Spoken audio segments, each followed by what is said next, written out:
एक छोटे से गांव में एक गरीब परिवार रहता था।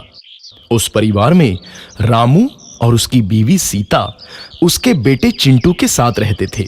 उसी गांव में एक तोता भी रहता था। उसका नाम था रघु।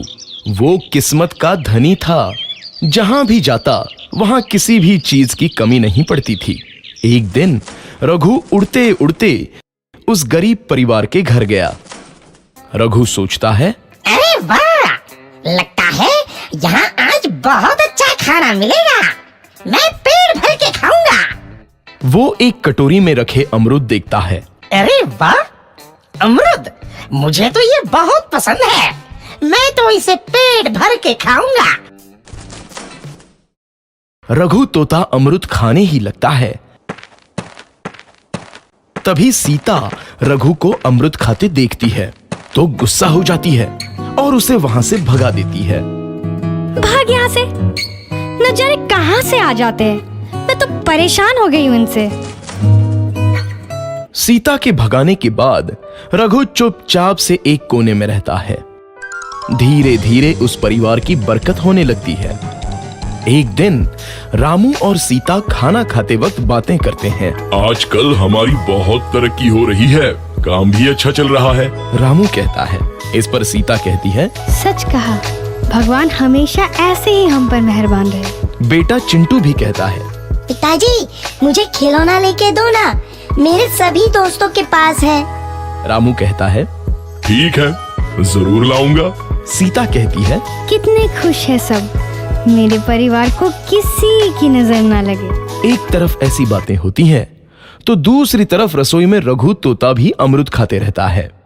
मजा आया, अमरूद खाया, मजा आया, अमरूद खाया, मजा आया।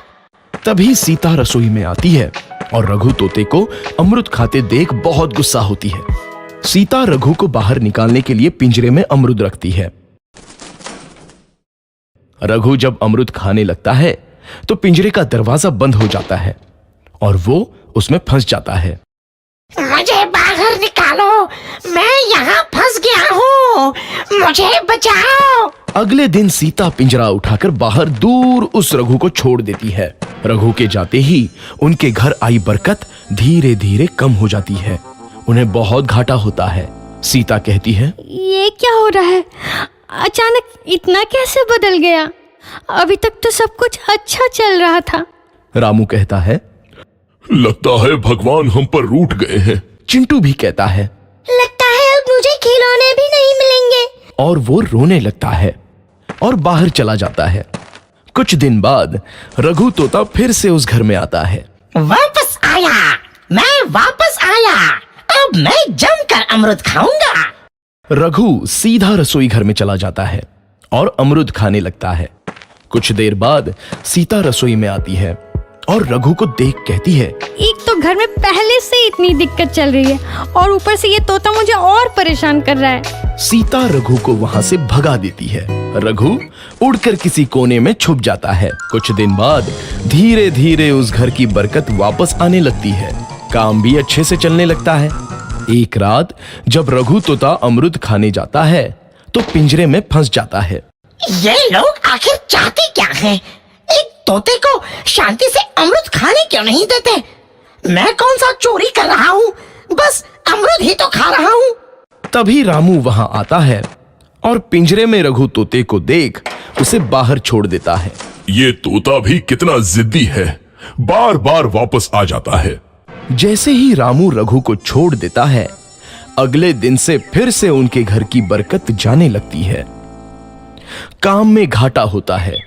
किसी को समझ नहीं आ रहा था कि ऐसा क्यों हो रहा है। रघु तोता घर आता है तो अचानक बरकत आती है और जब रघु तोता को बाहर निकालते हैं तो बरकत चली जाती है। एक दिन सीता रघु तोते के घर आने और बाहर जाने की स्थिति पर नजर रखती है। ये तोता जब भी घर आता है तो घर में बरकत आती है और जैसे ही ये घर से बाहर जाता है तो उसी के साथ बरकत भी चली जाती है। कहीं ये जादुई तोता तो नहीं है? अगली बार जब ये तोता घर आएगा तो मैं इसे कहीं नहीं जाने दूंगी। सीता रघु का बहुत इंतजार करती है, लेकिन रघु तोता दोबारा उस घर में कभी नहीं आता और वो लोग उसके इंतजार में पछताते रहते हैं। तो बच्चों, इस कहानी से क्या शिक्षा मिलती है?